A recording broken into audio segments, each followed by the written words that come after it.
Hey guys, sorry about that. Sorry about that. Sorry.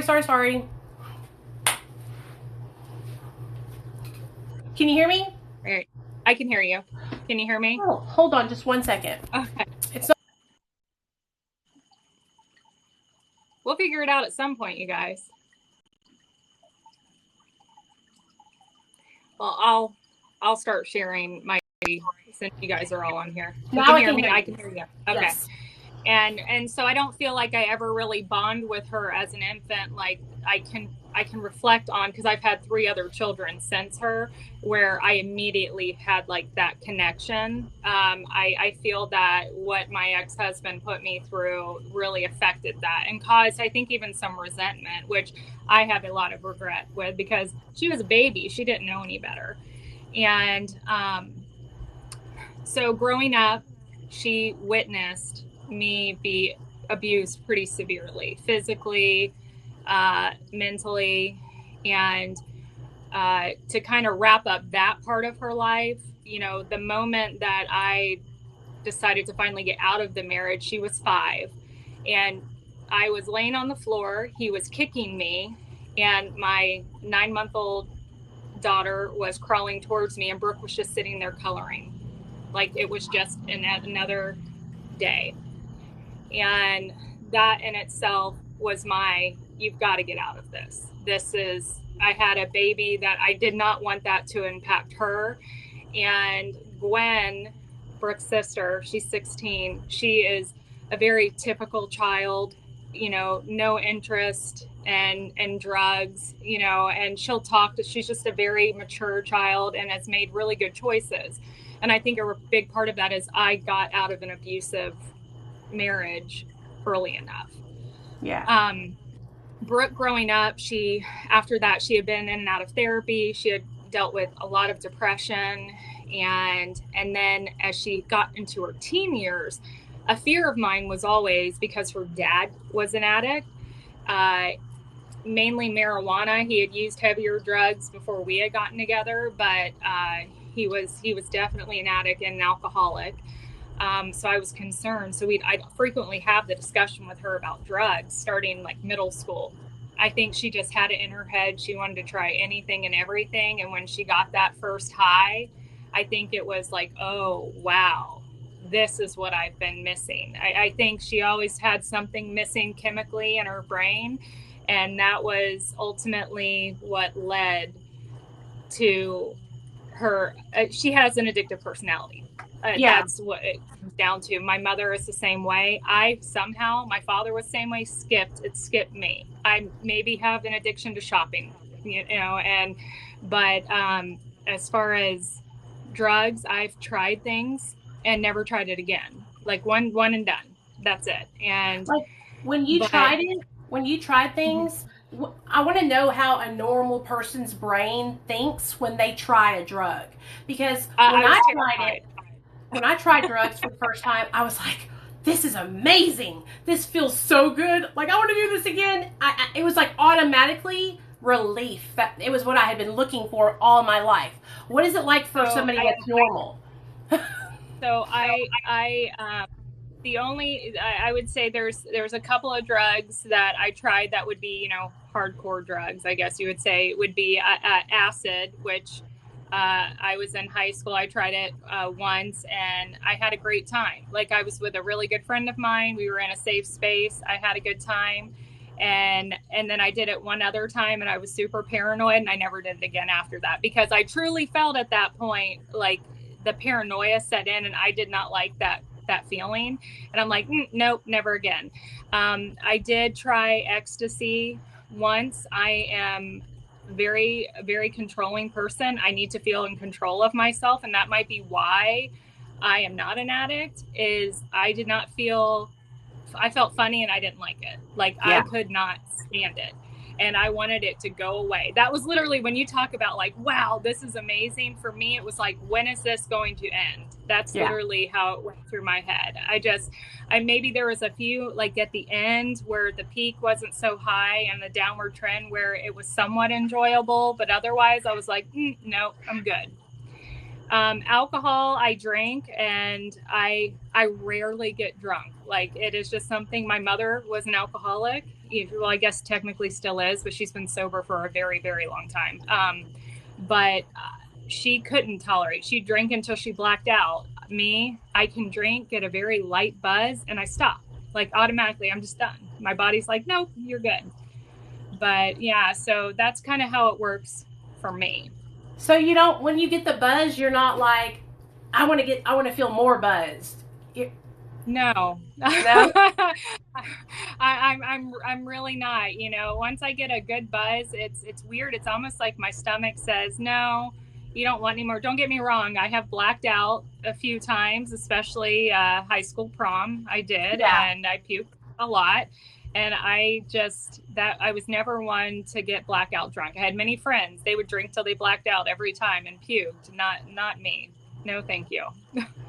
It's so interesting to me to hear, like, you say that, because I've always just been like, whatever drug it was, I don't think I've ever not enjoyed a drug except for acid.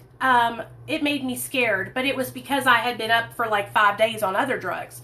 So it's so interesting to hear, like, it's just like, okay, I did this and that's enough and I don't need it anymore. I can't even understand it. But now I'm glad that you're not, you don't have addiction, because it's like, it sucks, man. It's hard to feel the good feelings and then want to continue it all the time, Yes. And so it's, I feel very fortunate in that. It's something where I can honestly say, though, because my father was an alcoholic and my mother, that I gauge myself. There's times where I've gone where I was easily, especially when my weight was heavier, I could tolerate it more. I could easily drink a bottle of wine after work because I was seeing bad shit, and I would go and just kind of was my stress reliever. And then I, like in the holidays, and I would be like, you know what? I've drank too much lately. I'm going to take a break. And I could just stop. Like, and that's the difference too, is I could just stop and not touch a drink for a few months and then go back and gradually, have a glass of wine or two. Right. But so, okay, after you escaped the abusive relationship, tell us what happened after that. Like, how old was Brooke? How was she doing in school? How were you doing healing from being in an abusive relationship? And do you understand what I'm saying? Like, what was going on with you and her at the same time? So Brooke was 5 when I finally left. Now, one thing to know about abusers, people who have gone through it, is my ex-husband, I offered him more in the divorce than anybody would have ever given him. He contested it to drag out a divorce for 2 years to continue to abuse me through the divorce. And that is very common. Ultimately, I ended up on the better end of the deal. But Brooke was 7, I think, by the time the divorce was done. And during that time, one of the mistakes I look back on that I made was my focus was get her into therapy, because I was a single mom. My ex-husband wasn't paying me any child support, and I was barely making it. And I did have health insurance, but trying to find therapy, one, for a child and working, it was very difficult. And it was just such a struggle. And I was so focused on her that I never got therapy for myself. And I think that is something I would say to people who have young children that have been in an abusive relationship. Get yourself help before you get your children help, because you're the foundation for those kids. And I definitely look back and blame myself, because I have been diagnosed with PTSD from what I went through. And so there were times, I would have anger outbursts, things like that. And because I never dealt with it, and I probably should have been medicated. I am medicated now. And because it really took Brooke going through all this stuff the last couple of years for me to really reflect on, wow, Brandi, it's time to get some help for yourself. But she, at that point, it was this constant turmoil between her dad and I. He would say bad things about me over the phone. I really made every effort to not engage in that behavior. I was definitely not perfect, but he was definitely worse. And then when they would get visitation, because he was in Arkansas and I was in Florida,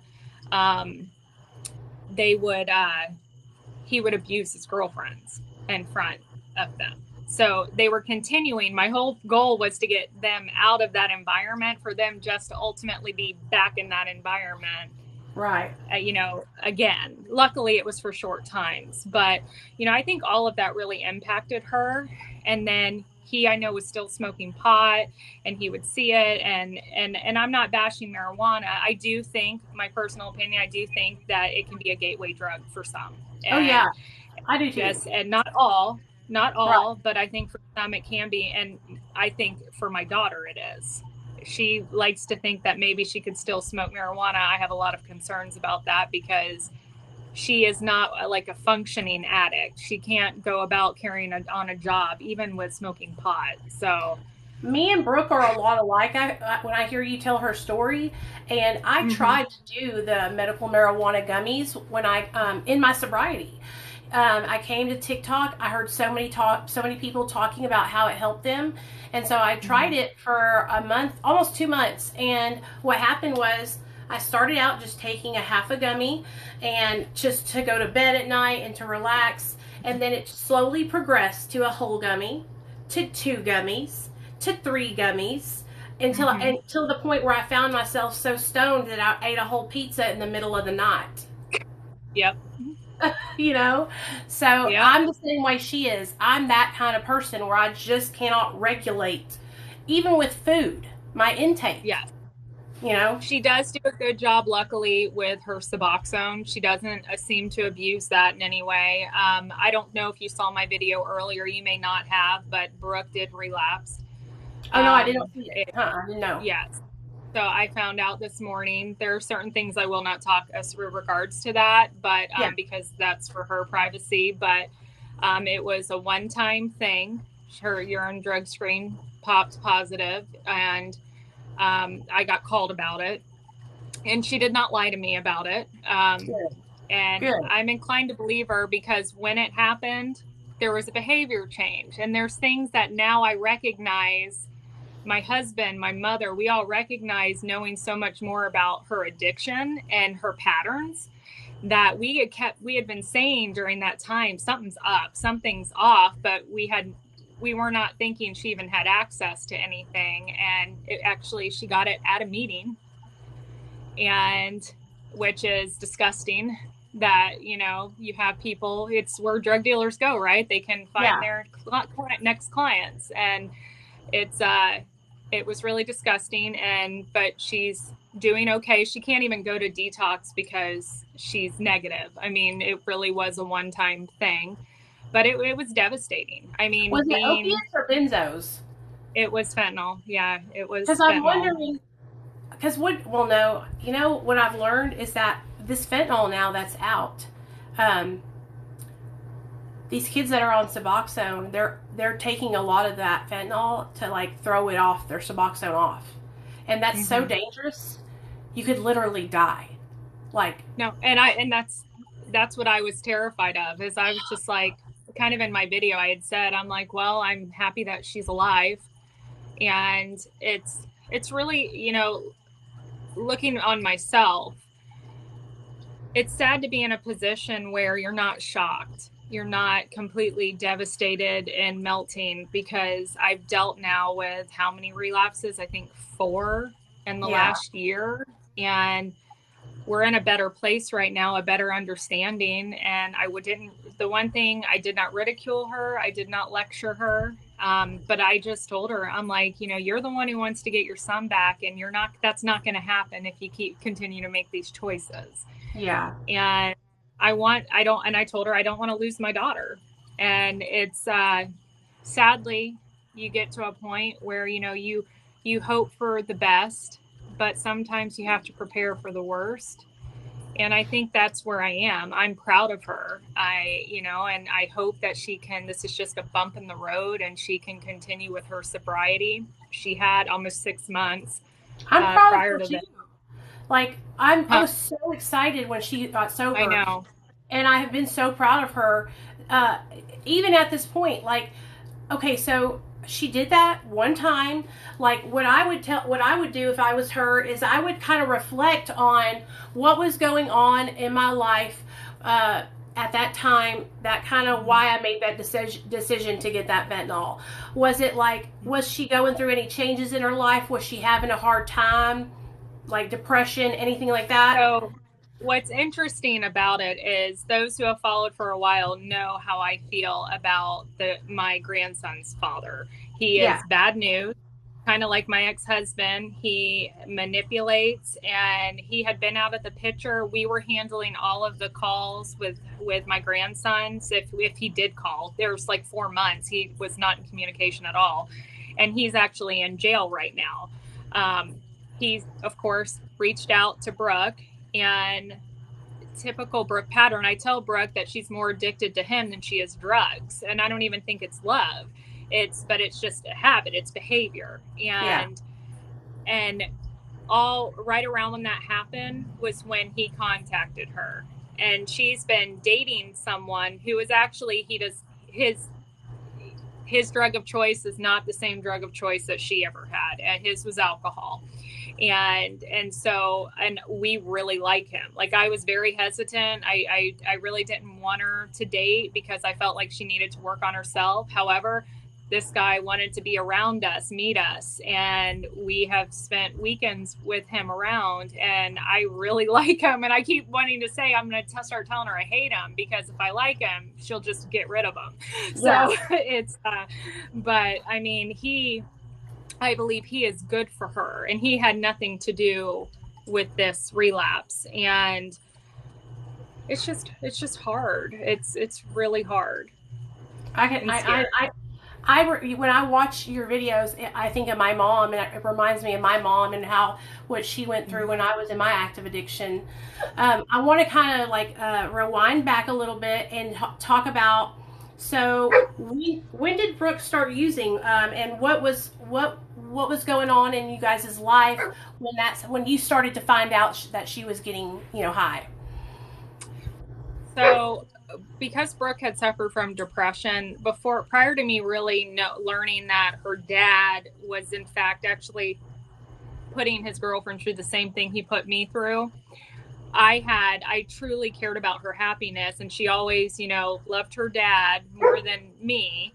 And as much as my gut told me not to do it, I let her make the decision to go live with her dad. I just wanted to see if she could be happy. And if that was what made her happy, I was going to support that decision. Yeah. And she went, and he is a compulsive liar and was hiding things from me, but I was contacting the school, and I found out that she had taken somebody's stimulant, like Adderall, on the school bus. And that was in 8th grade. And then I found out she was dating a senior, because they were all in the same school, I guess, because it was very small up there. And she was in 8th grade. And those were just kind of red flags for me, and her wanting this validation and love from somebody who was older. And so that concerned me. I ultimately ended up getting her back. And that was when she went into, I had to do like a Baker Act on her because she had said she was suicidal. And that got her on medication and a mood stabilizer for the first time. And so she was a freshman in high school. And that really did well. She was put on an antidepressant and on a mood stabilizer, and she was doing good. But then, high school, she always kind of gravitated to the kids who did drugs, the outcasts, as you would say. And that's who she would gravitate to. And if drugs were involved, she was on it. We didn't realize it then, but these are things we've learned just in conversations with her. And then it was, I think, her sophomore year, I found out she had snuck out of the house, and we thought, and she was with an older guy, and it became this huge deal, like cops involved. And then she told me out of the blue, which I was glad she did, she had been doing crystal meth. I mean, she was a sophomore. And I was like, What do you mean you're doing crystal meth? it scared the shit out of me. And I'm like, what do we even do to handle this? Like we knew, we suspected the sneaking out, typical Yeah. high school stuff, but not the crystal meth. And so that was kind of the beginning of the end. I feel like, I think lots of lies involved and not really knowing, it's just not really knowing what, sorry, I just lost my track because this lady was No, you're okay. talking shit about You're telling, vaccination. you literally sound like you're my mom telling what I did when I was younger. It's Really? exactly the same with the boys, with the validation, with the older guys. I did the same exact thing. And the way I kept my parents from not knowing was I would tell them lies and go stay the night with this friend whose mom would get on the phone and say, yeah, they're here, da da da da da. And then I could go out with the older guys and go to this party with like 30 something year old men, and I was 17. Oh, It's crazy. But that's what I yeah, did too. I did the same thing. yeah. And so that kind of happened. And then she had a girlfriend, and moving forward, she had never done any IV drugs. And we actually, at what grade was she in? She was a senior, going to be a senior. We moved to Idaho. We were in Florida during this time. And then we moved to Idaho, and she ended up going out there, and we were thinking, this is great. This is a fresh start. She won't know anybody. And, she found drugs there. And of course, and like I mentioned with marijuana, Washington State, marijuana is completely legal. So the kids get it, and they all have it. And for her, it was just, once again, her grades would suffer. She wouldn't get a job. This is where I feel like pot for her just wasn't a good combination. Yeah. And so she ended up moving with my mother back to Florida because it was just really, really stressful in the house. And Brooke and I, because I never worked on myself, and then her issues, it was like World War III in our house. And ultimately we suffered, but all the others in the house were the ones who really suffered, my husband and the other kids. And it was getting old for them. And it was getting really old for me. And my mom, she had said she missed my mom, so we let her come back. And that was when she met the father of my grandson. And they had started using together. And that's kind of how we get to where we are now. What were you, so for moms out there that are watching, like now looking back on everything, what would you do now differently? Like what would you suggest to other mothers who are going through this right now with their kids that are using drugs, all the whole thing? What would you do differently, and what would you suggest to them? Hey, Nicole, how do I select a moderator? Click on their picture and then go to manage, and then it'll say add moderator. Okay, hold on. Mallory, I made you one. So, all right, ask me that question again. I'm not distracted now. Oh no, totally understand. What would you recommend, or what would you suggest to other mothers that are struggling, with their kids who are, in active addiction, and looking back on everything that happened, like would you change anything? What would you do differently? So I'm gonna before I say my opinion, I'm gonna share Brooke's opinion about this, because there was a mom who was on TikTok who was talking about her daughter who was struggling with methamphetamine abuse. Or no, not this mom. It was someone else. I don't even know. I know which one that one is. She never said what the drug of choice was, whether it was alcohol or whatnot. And the girl was, I think, 16. And we know it's tough. There's this balance of what's normal for a 16-year-old, because I drank and I hung out and partied with my friends. But I turned out okay and got my shit together. And what is signs of addiction, a potential problem, right? And so I had let Brooke watch a couple of this mother's videos, and because she was having problems with her daughter, being really upset with her for making her go to treatment at 16. And she's like, well, what was the drug? She goes, because in her opinion is if it's something minor, you know, like occasionally smoking pot or drinking alcohol, she thinks that you're just going to damage your relationship with your child by forcing them to go to treatment, you know, try other avenues, you know, like therapy or whatnot first to see if it's really an issue. For me, I probably,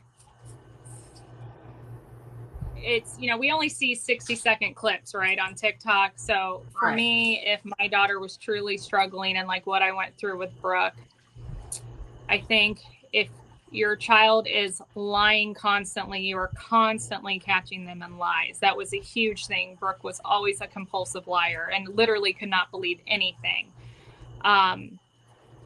She would never ask to do anything because she would just go about sneaking around about it. So I think that things I would recommend is, if you have concerns early on about your child, get them into a therapist, you know, even if it's family counseling to do together, because many times, you know, especially mothers and daughters, you have this strained relationship. Yeah. And I think that can cause stress, and then you're concerned, and then you're a helicopter mom, you know, especially if it's your first child, and having that mediator to kind of allow you both to have the safe space to say how you feel. I think that is the first step with anything, to see if they have concerns and whatnot. Brooke was really mad when I Baker acted her when she was 13, 14. Very, very mad. And she held resentment for years over it. She understands now where I was coming from, because when they go and threaten suicide with her and her depression for years, I truly was concerned. She was also a cutter. That was something I had left out. Like she really cut up her arms bad in middle school. And so those were things, it was an ongoing issue of building of such that I truly had concerns about her committing suicide. And so I know I made the right choice at that point. Sometimes you have to take those things seriously. Cutting in general, just for those who don't know, I think Nicole know this, you know, occasional cutting, one, it can almost be a fad nowadays. You know, kids think they're cool when they're younger. Two, it doesn't mean that they want to die. Cutting is one of those things that it numbs the pain. And so that's how it becomes almost an addiction of itself, and that this pain they feel, they cut to numb it. Just for those who do not understand, it does not mean they want to kill themselves. And it's pretty common nowadays because so many kids know about it. But yeah, I think go with your gut. Honestly, go with your gut. I feel like my gut, it's pretty spot on most of the time. I think but also, it's a tough question. For kids that are cutting, I think it's because they don't have any way their emotional regulation was not developed. So they have all these emotions inside of them. And when they do that, it makes them feel relief. And it's like letting that emotion out. And when you talked about, you know, being in the abusive relationship with your ex-husband, it makes sense that Brooke, you know, was having those struggles because she was probably just stuffing all that down inside, you know, and not talking about it. And I think that in the family I grew up in, my dad's Italian, my mom is Mexican, and we never talked about mental illness. We never talked about addiction. Like, it's so important to, like, let your kids know that they can come and talk to you about anything. Like, you're not going to be mad at them. You're not going to, you know, yell at them. Like, you want to be that, like, home base where they can come and say, Mom, I really don't feel like myself lately, and I've been doing this, and show you that they've been cutting their arms, and not get upset. Don't get overwhelmed. Don't, honey, like, which which I did. I literally think I fell to my knees crying because it was so devastating to me because I knew nothing about it. Because in my mind, I was thinking, oh my gosh, she wants to kill herself. But it actually I talked to a psychiatrist, and he's the one who told me, he's like, don't stress about the cutting. She could be doing way worse. And so that was something that she still has scars. I mean, she's trying to cover them with her tattoos, and because she cut her arms so bad. But, they do tend to outgrow it. And it is just, it doesn't mean they're suicidal, but I'm trying to think, there was something I was going to add to that you were just saying. Oh, when it comes to older, something that I can say that I've learned from all this situation is when you have a child, a loved one who's an addict, I very much did the tough love aspect. That was what worked for us. What works for us does not mean that's going to work for you. Everybody is different. However, I do not believe in enabling. That is one thing I did not do. We did not pay for a phone. We never gave her a dime. I would have no problem. We never had the opportunity because she just literally took off. But I would have given her food, and I would have allowed her to come in my home and shower if none of the other kids had been home. And those are things I would have done, but then she would have had to have left. She never took up those opportunities just because she took off. But you have to let the addict know that you love them, but you will not stand by and watch them kill themselves. And that when they are ready for help, you will be there with them, and you will be there to help them find help. But you just, otherwise, they need to go away. Like, that is because you are just torturing yourself. And I can honestly tell you, it's torture in the beginning because you have so much guilt that goes along with basically like, oh my God, did I just, put my child in the ground by washing my hands of them during their active addiction. But you take that time to work on yourself and heal. And I prayed a lot, and it was the right thing for me. I don't think I could have made it through it without doing what I did. And it took her. Go ahead. Did you right away just kind of go into the tough love mode, or had you been kind of allowing her to do things and be around, and then started realizing, like, I'm enabling this?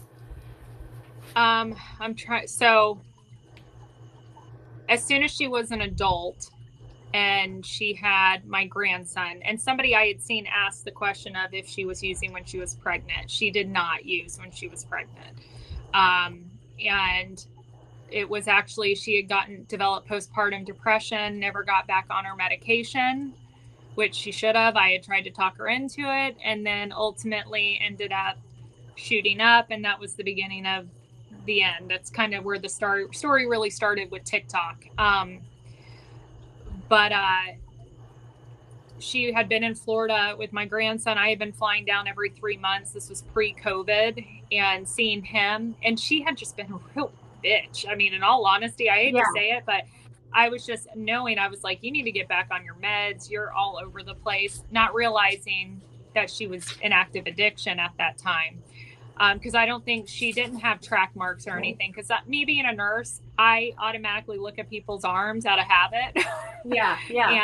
And so I had found out actually from my mother that because Christmas Day of 2019, I got this crazy off the wall call from Brooke.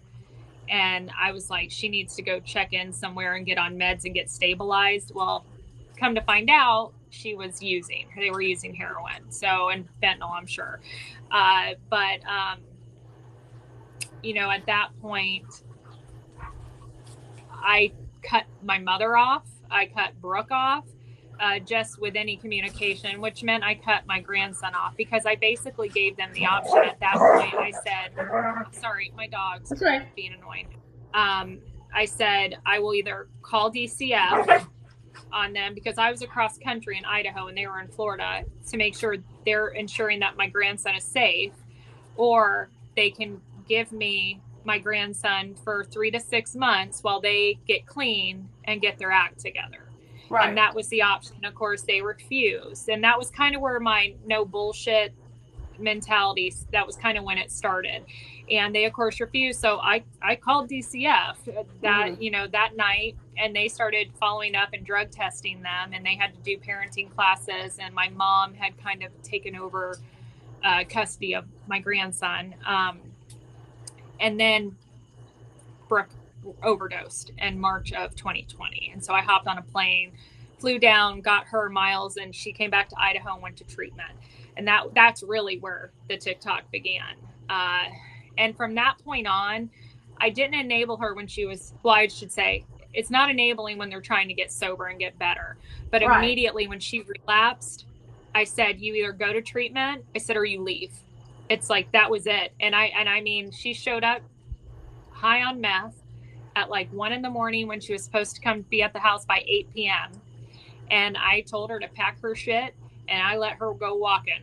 And that was hard. That was not easy at all. And so that was kind of, I just knew, I think being a nurse, working in the ER and interacting with enough addicts and psych patients, and working with case managers and behavioral health, I've always known that enabling is really not the way to go. Right. So tell me what happened with DC. I don't know. We call it CPS here. Did they get involved? Did they not get involved in like take custody, or was it because your mom took custody that they didn't really get involved? Because my mom took him. Brooke gave him to my mother, and he was in a safe space. They did not actually take him. At least that's how it worked down here. Things that have come to light, like I heard, which just really bothered me, was I heard that the father's dad gave him his urine so that he could pass the drug test. And it's like, talk about, that is enabling people. Yeah. And these are not bad people. These are not, I mean, these people have done well. They work hard, but they are so terrified of losing their son that they're not putting their grandchild first. Right. And that was my thing. I mean, that child is innocent. He was a baby. He didn't ask for this. And so that's where big frustration. I do not communicate with the other grandparents because they do not like me because they think I'm a bitch, which there's some truth to that. Well, you got to be like that whenever, like my mom, people thought that about my mom too, because she was the same way with me. As if I was using, I was not allowed in the house or around at all. If I would get sober, I could come over, I could eat dinner. They would help me find a place to live and help me find a job. Yeah. And my parents would do anything for me if I would have gotten sober. And I was the same way. They said, you can't come around here. I said, deuces, and went and made my own way. And Brooke is so resourceful. She's just like me. I would do the same thing. Girl, I would have me a place to sleep in less than 24 hours. Oh yeah. No, and it's amazing how that you find a phone. And that's what I know. Parents get so stressed and they're like, I just can't, send them out there. They're going to die. They don't. They really don't. We'll They're be okay. so resourceful. Yeah. And that's the thing, is that you will see how much you enabled them once you cut them off, because they still within, less than a day, they'll have a phone and be on it. Yes. And it's rather frustrating, actually. Well, it's that driving, that the addiction and the need for the substance, it drives you. And I would push through anything. I would be dope sick and like sweating and throwing up and cramping and like push myself to go do these like schemes and hustles that I had to make money that I needed so I could get well, Yes. And so I think, my mom was a lot like you. She saw that I was resourceful. And so she said she wouldn't sleep at night. It was struggle for her to sleep at night. But when I would go to jail, she was always happy. Did Brooke ever go to jail and you knew she was okay? Brooke never went to jail. I think part of the reason Brooke never went to jail was because of COVID, in all honesty. Yeah.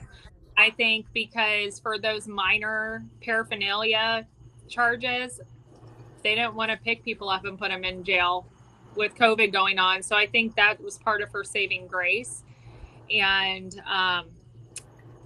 But yeah, there were times I actually wish that she would have gotten arrested because I could have slept at night. I mean, because I had to take something to sleep at night, and because I would have nightmares, and it's horrible. This is how we affect our families when we're out there in active addiction. Like, our parents are literally dying inside while we're out there messing up our lives. And now that I'm sober and I know that, I reflect on that a lot. And I think about my mom and dad, you know, and how much pain I caused them. It's so hard because, like, you're a good mom. My mom's a good mom. Like, it's so hard to, like, realize that I did that to my family, you know, in my addiction. It makes me hurt for my family. So tell us this, now that Brooke is, you know, doing recovery, how did you guys adjust to having her back around? How did you find her treatment? Like, a lot of moms don't even know where to begin looking for treatment for their kids. Okay, so let's see. I'm going to start with pre-TikTok and finding treatment. Okay. I did research. I had my TikTok page for nursing humor and whatnot at the time. And when she overdosed, we knew we wanted to get her out of Florida. That was to get us far away from the father as possible, if she had any hope of getting sober. And so I found a treatment place that took our insurance in Boise. And they had really good reviews. Honestly, I read reviews. I do like Google reviews and read the good, the bad, and the in-between, because I feel like the in-between is the most honest. Yeah. Because some people will praise too much and then people just bash whatever. But I ended up sending her, gosh, I can't even remember the name of it. It was in Boise. There's only like 1 or 2 treatment places down there, and they were really good. But, you know, the issue with treatment is they only want to give you, sorry, there's mosquitoes, 30 days, which is a joke. 30 days is a joke. And if insurance would just invest in these addicts and allow for at least 90 to 6 months of treatment, I think they would have way better outcomes and pay for less. They actually pay less in the long run, but they don't want to do that. And so in my mind at the time, I sent her there, insurance covered it, and I thought she was going to be better because I didn't know anything. And then she relapsed. So, you know, I didn't even know, I knew about MAT at the time just from being a nurse, but all the people I would see come in were usually abusing it. And so my viewpoint as a nurse working in an ER was not a positive one. I'm like, well, they're just replacing one drug with another, you know, which is typical mindset. Yeah. And so I was really against it. And so Brooke even had that. She was against it. And it wasn't me dissuading her, because I would have supported whatever she wanted to do. But she had made the decision to not do MAT when she went to the North Point. That's what it was called, North Point in Boise. And they offered it there, actually. And she didn't do it, but she was doing so well. But she got a job, I feel like, way too soon. Didn't make sobriety the priority and work the steps or any program. Yeah. And then she, other treatment centers I found were just the same thing. One was during COVID, people were so depressed. There were many people relapsing because meetings were not happening. Facilities had waiting lists. You couldn't even get into an MAT facility, and COVID, you'd have to get tested or they'd be quarantining for 2 weeks. And what are you supposed to do when you can't get your person who right then in this moment wants to go to treatment, but then you can't get them into treatment? Right. You know, they're not going to last 2 weeks, not in treatment. They're going to go back and use. And so we ended up sending her to a place that had good reviews in Great Falls, Montana, but they did no MAT. And I was really torn at the time. I'm sure you can remember that. What do I do? But I couldn't get her into any other place. And I just wanted to get her into treatment. Well, it failed. But then, so after that treatment, when we were in the process of moving back to Florida, she had contacted us wanting to get better, and we got her into, it was a facility that I had heard about in Umatilla that did the Sublocade shot. That was one of the things I had done research on, and I was like, I really wanted her to try the Supplicate shot. Well, that place ended up kind of being a disaster. And because of my TikTok, it was actually one of my followers, her husband works for corporate it was Sunshine Detox is what it's called. And she put me in contact with him, and he got her out of that facility and into their facility to kind of bridge and finish treatment. And they were able to help stabilize her more, because this place, like, she looked like she was on crystal meth when I had seen her. Like, she could not sit still, and she had been there a month. Yeah. And I guess sometimes that can happen. I had never seen that before, but you can have those twitches. She was on Suboxone, right? Yes, she was on Suboxone at that time. So whenever they go from being on fentanyl onto Suboxone, a lot of people, it takes a little while for the medication to balance out in their system. And what I have noticed, like, just recently, since we've been having more people come to Dr. B's office that are like on fentanyl really, really bad, it's like they're needing their initial Suboxone dose. They're needing more and more to get so you go on to Suboxone after you're in withdrawal. They, like, you know how to do it. They do it on the cows, where you reach a certain score on the cows, and then you can dose your Suboxone. Cows is that clinical opiate withdrawal scale. And I'm noticing that more and more people are needing a higher and higher and higher initial first dose to get through the withdrawal, the rest of the withdrawal that they're going through, you know? Makes sense.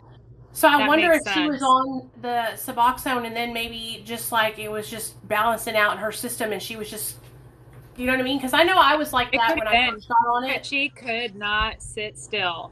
I couldn't sleep at night for about the first 2 weeks or 3 weeks I was on Suboxone. It made me stay up all night. And so ultimately this place got her there, and then they discharged her, and they set her up with outpatient, like, PHP, and she did not like that place. But I also, I mean, not all care is created equal, and this place locally was just very new. I don't think they had dealt with hardcore addicts like my daughter, and dealing with her PTSD, and that they were not medicating her right. She was on the Suboxone, but her mental well-being was all over the place, and we were fighting, and I'm like, this is not stabilized. Considering I've seen her stabilized and know how well she does. And so it actually was, I reached out to Sunshine again, and I just told him, I said, hey, this place is not working. I went through corporate because of that contact I had through thanks to TikTok, and they had referred us to the guest house, which is in Ocala. And it is this very, my understanding is they have an inpatient residential, which is very, very expensive. She did not do that because she had already gone through detox and inpatient. But let me just say, the sober living part of it is very expensive. But we ended up getting like a 50% scholarship for her through there, and which we were very blessed with. And I read their reviews to make sure. And I mean, and they were just kind of top notch. And I'd have to agree with that. I mean, they were wonderful to her, and they ended up scholarshiping her free for a 4th month. And, and I mean, we didn't have to pay anything for the 4th month, just because, I mean, they really, you know, grew to adore her. And so, and, you know, she's done really well. And I think because of them, I think Brooke has grown a lot, like truly has grown a lot. And I think because of them, that's why she's not on the streets right now using. Oh, is she still staying in sober living? No, she is actually living with my mother. We don't have the room in my house with all these other kids here. And it's just better, I think, for her if they have a room, and as long as she follows the rules, and she does have a job, she is working now. And that she's you know, she's doing good. She had this lapse, but I'm hoping that it's just a little bump in the road, and, you know, she'll continue to stay sober. Aren't you so glad that y'all tried medication assisted treatment? I am. I was not a believer before. I 100% believe it is a wonderful tool. Something I've questioned, I've had people even message on my page, is she might be on too low of a dose of Suboxone, which maybe it needs to be increased. Something I am looking into with the guest house is seeing if they can put me in touch with a doctor who does Sublocade, because I think trying it and it being smooth, because she sometimes is bad about taking her meds on time. Yeah. And if you don't take Suboxone at the same time every day, you're going to start to feel sick and not feel the best. Is amazing. I'm not on Sublocade, but they give her the shot, and let's say she gets the shot, and at the beginning, if she's like kind of off for a little bit, they give them the Suboxone just in case they need to supplement with Suboxone. But my friend got on it. I met her because she called looking for help, and then I helped her get onto MAT and then get onto Sublocade, and she has had so much success being on that Sublocade shot. She doesn't have to worry about taking it every day. There's it almost removes that obsession of thinking about taking a medication every day, And that's what I was kind of thinking is a great... Stop. Hold on. I got to put my dogs in. You're okay. Come on. Go ahead. It's hard to be a mom and have somebody that's addicted.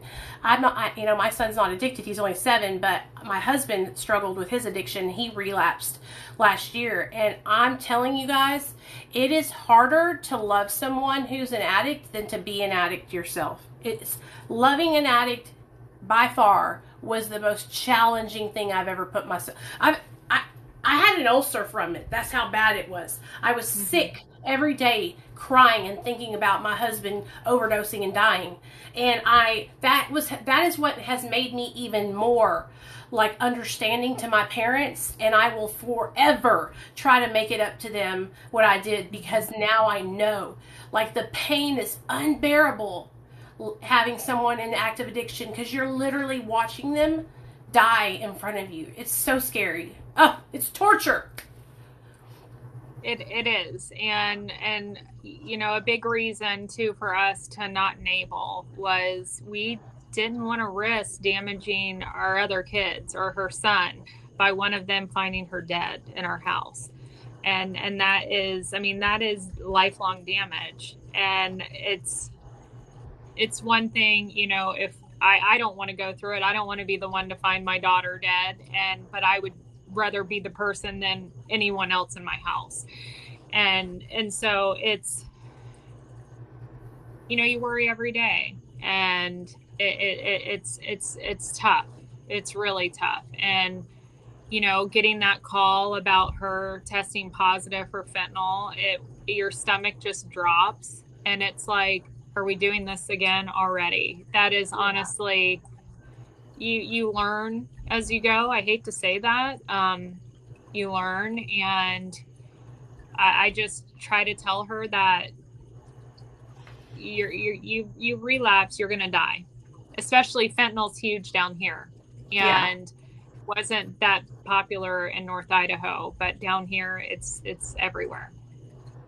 So I'm hoping that, she'll just continue to work the steps and work her job and just figure out why she thinks she relapsed. So, but the shortest, the thing I would say Suboxone played a part in it too, and the tools, the things she's learned. For her to use one time, and clearly we could tell it was that week. Yeah. When things were bad, because she's been her normal self since. Yeah. And we know now we can really tell when things are off. Right. It's you just I pray that it was just a little mistake, and that maybe talking to her baby's daddy kind of got her upset, and then and this is how it happens too, just so you know.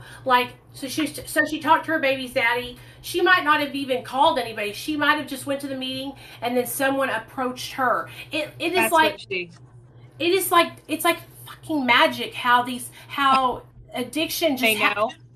Yes, it's like they know that you're struggling and that you, and then they approach you. And that's why they tell you, if she's working the 12 steps, she'll know what I'm talking about. You have to make sure that you're spiritually fit, that you're connected to that power greater than yourself, because when you're fit spiritually, those demons, the drug dealers, can come up against you and you pop, pop, pop. You know, I was at Kroger a couple weeks ago, and my drug dealer was in Kroger and came up to me. I was like, "Hey, girl," and how you doing? You look so good. And I was like, "I'm sober as a judge. That's why I look so good." You know what I mean? But if I was not in a good space and I was not on my recovery and connected, I would have relapsed that day. You know? Yes. It's the same thing with my husband when he relapsed. If I hadn't been on my recovery and in my fit and ready to go to battle, when he relapsed, I would have relapsed with him. Easy peasy. You know what I mean? And that's why I try to stress to everyone on here, you have to get connected.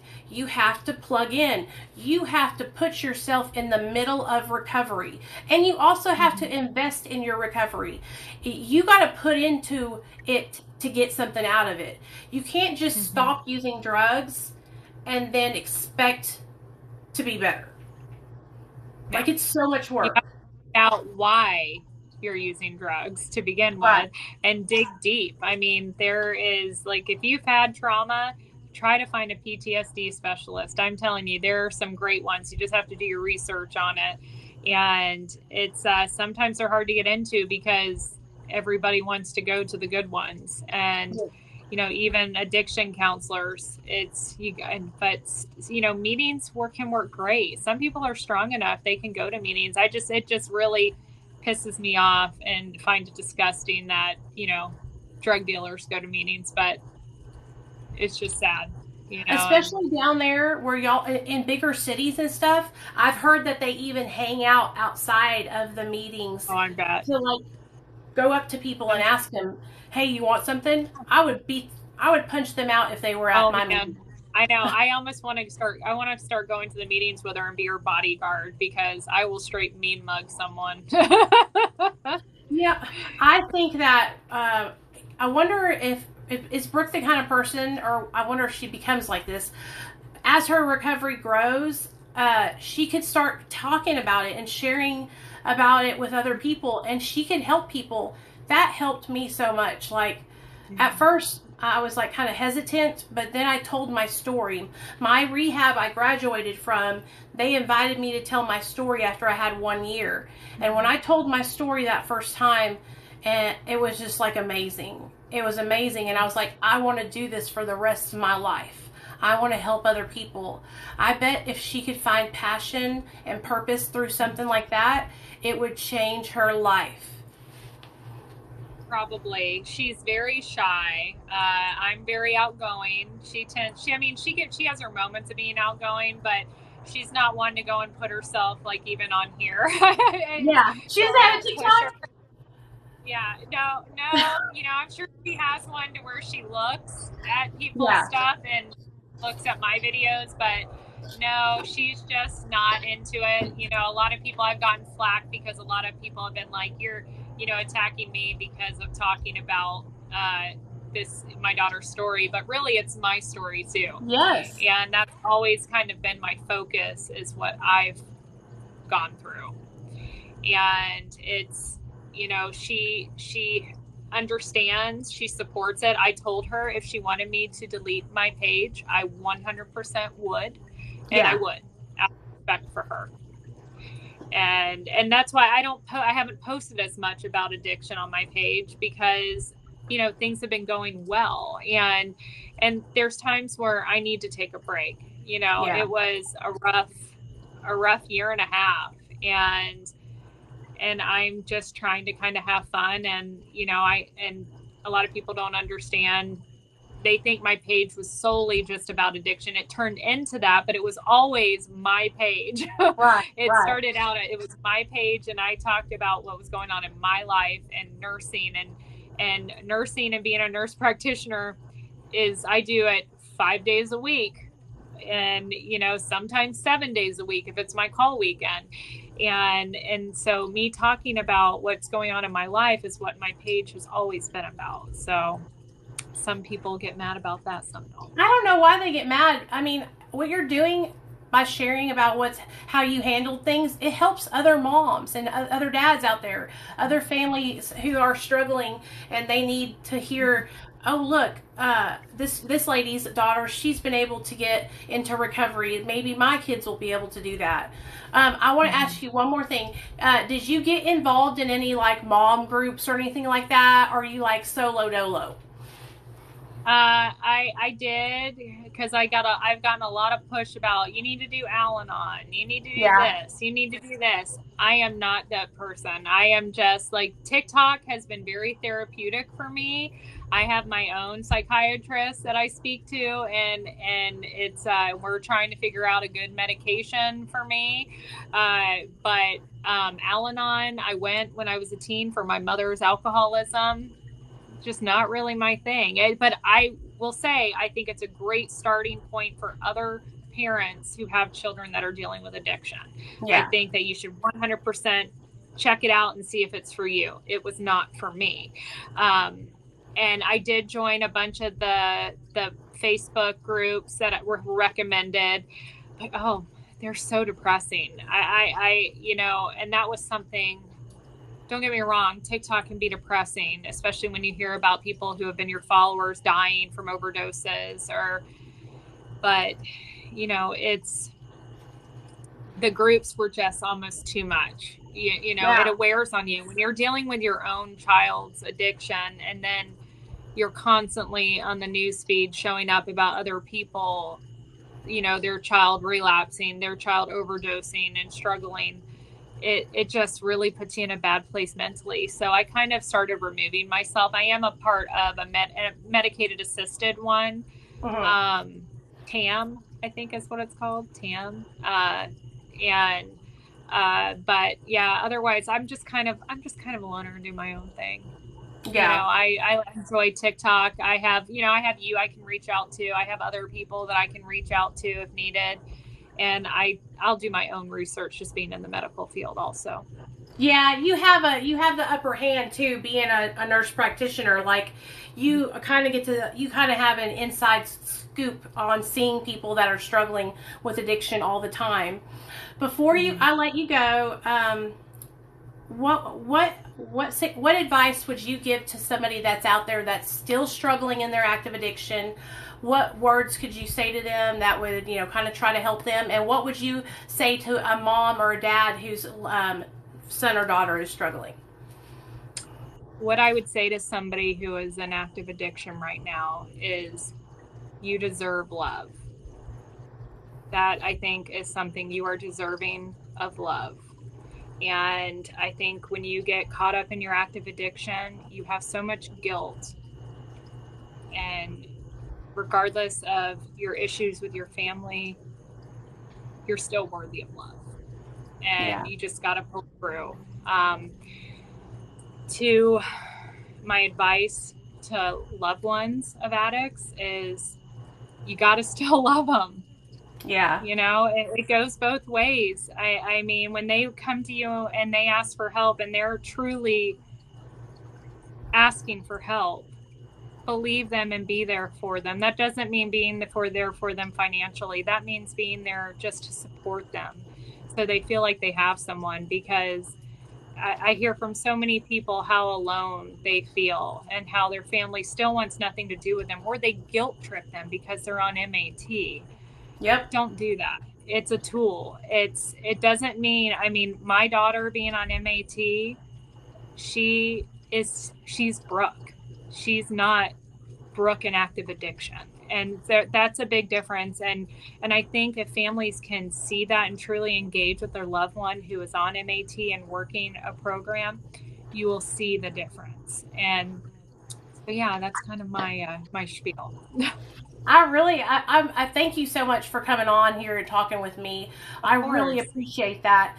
Is it okay with you if I upload this video onto my YouTube channel? Yeah, absolutely. Cool. Okay, good deal. Okay, well, I guess I'll see you later. All Thank you so right. much. Thank It was you. my pleasure having you on. Yes. All right. Bye. Bye, girl. Hey, hey. Okay. So that was Brandi, you guys. She is so amazing. Like, she is an inspiration. She is a great example of what a mother should do when their child's struggling with addiction. She said it right. Don't enable them. Be there for them when they're ready to get help. Support them. Love them. If any of you guys are struggling with addiction, know that you're not alone. You can always reach out to me. My DMs are open. If you guys don't follow me on YouTube, please go follow me on YouTube at Real Talk Recovery and Instagram at Real Talk Recovery. I'm going to end this video and start a new live, and we'll chit chat about the live, okay? See you in 1 minute.